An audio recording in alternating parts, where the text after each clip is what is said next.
everybody. So we're gonna read chapter 3. Okay. So I got my dogs in here, and who knows what they're gonna do. They might join our video at some point because they're kind of being crazy. So, all right, chapter 3. Bird for breakfast. Mama gets me Life cereal, I informed Charlie at breakfast the next morning, and she always has Twinkies in the cupboard for my afternoon snack. He says, setting down the Two Rivers Tribune and grabbing a box with the words Nature's Bran on it. He pours it into the blue ceramic bowl in front of me. I watch sticks and seeds and bark drop from the box. There's a carton next to him, and he splashes some milk on top. Skim. We use 2%, I tell him. He doesn't say anything this time, just picks his newspaper back up and starts reading again. On the front page is an article about the Vietnam War finally coming to an end. Oh, so we know this isn't taking place right now. So it'd be probably around 1960-ish. That's what I'm thinking. I sigh and chew the bark. He sips his coffee, black, no sugar. I wonder what my best friend Erica Bass is having for breakfast. I bet it's not bird food. Erica lives 2 buildings over from us on Ashbury. She is the best dancer in our dance class. She always lets me eat the whipped cream off her dessert. And when she orders her hot lunch in the school cafeteria, she has a dog named Dr. Pepper that we walk together after school. Charlie! Charlie! Footsteps pound the front porch steps and the screen's door slams. A boy, all out of breath, darts into the kitchen, stopping right in front of the old man. The same boy from the Pines, except instead of binoculars, today he has a movie camera hanging from his neck. Gold, wire-rimmed glasses sit low on his nose, and a mound of reddish hair curls sticks out from under the safari hat, which is still strapped tight under his chin. Sorry, you guys. Reading is not perfect, is it? It's kind of hard to read things perfectly, especially out loud. You know what I'm saying? On the hat is the same stupid hand-painted sign that I couldn't read before, but this time I can see the shaky black letters just fine. Bigfoot Detectives Incorporated. Morning, Tobin. The old man smiles at him, an actual real smile with teeth and everything. I really think I got it this time. The boy is holding a canister of movie film high in the air like a trophy. Can you drop it off at the photo mat to get developed before you open up the store this morning? Okay, so guys, back in the 60s, we didn't have like digital video. So you had to have film, and then the film had to get developed. So that's what he's asking Charlie's asking. That's what he's asking Charlie to do, is take it to a photo mat.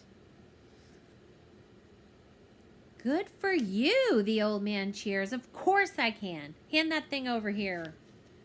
Thank you, Charlie, the boy says, pulling a chair out and sitting down next to me. I stare at the kid, waiting for him to say something to me, but he doesn't. He pours sticks and seeds and bark into a blue bowl for himself, like he doesn't even care that it's not Life or Cheerios or something normal. What did you get? I asked him. The boy peers at me over his wire rims like he didn't even notice that I've been sitting next to him the entire time. Blue eyes with little specks of brown in them examine me top to bottom. Who are you? He demands. Hasn't anyone ever told you that is a rude answer to a question, to ask a question with a question, I say? The boy looks at Charlie and then back at me. This is Lemonade Liberty Wit, the old man tells him, folding up his newspaper. You can call her Lem. Lem, this is Tobin Sky. He lives right across the street, and he's Willow Creek's very own Bigfoot detective. Like I can't read his stupid hat for myself. Is that a joke? I snort, and a little skim milk comes out of my nose. Nope. Tobin Sky pops up and sticks his hand in the front pocket of his khaki shorts. I'm the official investigator of any and all sightings here in Willow Creek. He pulls a small, crumpled piece of paper out and hands it to me. My card, he says in a very official sounding way. I inspect it. Bigfoot Detectives Incorporated, handling all of your Bigfoot needs since 1974. Tobin Sky, 555-0906. All right, so we're talking in the 70s. All your Bigfoot needs? I read aloud. That's right. And actually, he points at the card in my hand, I'm going to need that back when you're done with it. He pushes his glasses up the bridge of his nose with his pointer finger. It's my only one. Chapter 4. Interplanetary Traveler. I think I've moved to Jupiter. Maybe Mars. It's not just that there's a wooden statue of Bigfoot in the center of town, or that there's an actual resident Bigfoot hunter running around with a single business card stuffed in his pocket. To top it all off, the old man even owns a shop out on Highway 299 called Bigfoot Souvenirs and More, which I find out is where he goes after breakfast every day but Sunday. After this morning's bowl of bird food, we watch him from the front porch as he backs an old maroon station wagon named Jake out of the driveway and putters down 7th Street. What's with this town? I asked Tobin after the car takes a left at the stop sign and disappears around the corner. What do you mean? Well, all this Bigfoot hullabaloo. He looks at me again, this time with brows wrinkled together like that. It's not hullabaloo, he says, real serious like. It's true. Haven't you heard of the footage they got out this way 8 years back? I shake my head. The Patterson-Gimlin film? Nope. I examine my peeling nail polish like I couldn't care less. Which I couldn't.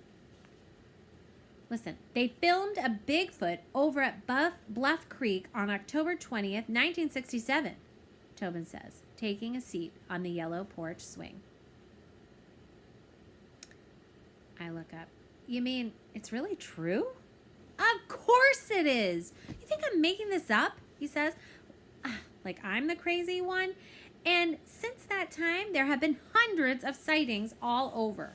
But no one else has caught one on film until now. He holds up his camera to show me. I'm going to be the very next one to do it. Patterson, Gimlin, and Sky. I'll be on the Channel 4 News and everything. I watch him huff hot air on the lens and wipe it with the bottom of his red t-shirt. Then he squints through his viewfinder, pointing it in all directions. Left, then right, right, then left, up, then down. He huffs more air and wipes again. I go back to my fingernails. After I finish scraping all the polish off my pinky, I look at him again. So, can I ask you a question? He doesn't say anything, like he's too busy concentrating on his lens to even bother with me. If they're really real, why is it so hard to find them? I ask anyway. Who? He looks up. Who do you think? The big feet. Foot, Tobin corrects. What? You don't say feet. It's foot. Big foot. Singular, not plural. I roll my eyes. Bigfoot, I said. Why is it so hard to find them? What are they hiding from? He puts the camera down and stares straight ahead, chewing on his bottom lip.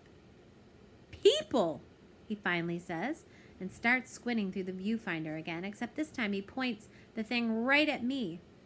Why do they hide from people? I ask the lens. Tobin lowers the camera into his lap and focuses on his dark blue sneakers. 'Cause people can hurt you. I don't say anything. We sit on the swing in silence as he continues to huff and wipe. When he seems content that the lens is the way he wants it, he turns to me again. Want to see something? I shrug. I guess. First, you'll have to take an oath of ultimate secrecy, he warns me. For what? Can't say. You have to swear ultimate secrecy for eternity or longer before I can disclose any further top secret information. Can you do that? What's longer than eternity? What?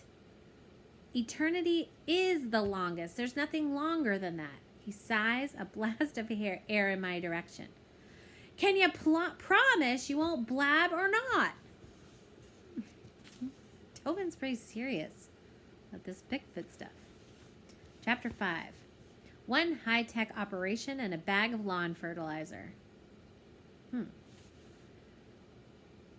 This is the Bigfoot Detectives Incorporated headquarters, Tobin tells me over his shoulder, wiggling a key in the lock of Charlie's crumbling garage out back.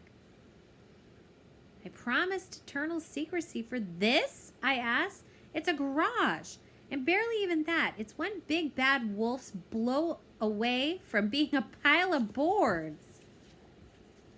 That's just my cover. The key turns. Outside, it may look like your typical garage, but inside is a highly technical, totally confidential, cryptozoological operation. I give the place the once-over. There are shingles missing on the roof, and the white paint is peeling. I think it might even be leaning to the left a little. Tobin turns to face me before he opens the door. Ultimate secrecy, he repeats. And you promised. It was like 5 minutes ago. You don't think I remember? Tobin pushes the door open, and a stifling, ripe stench slaps me in the face.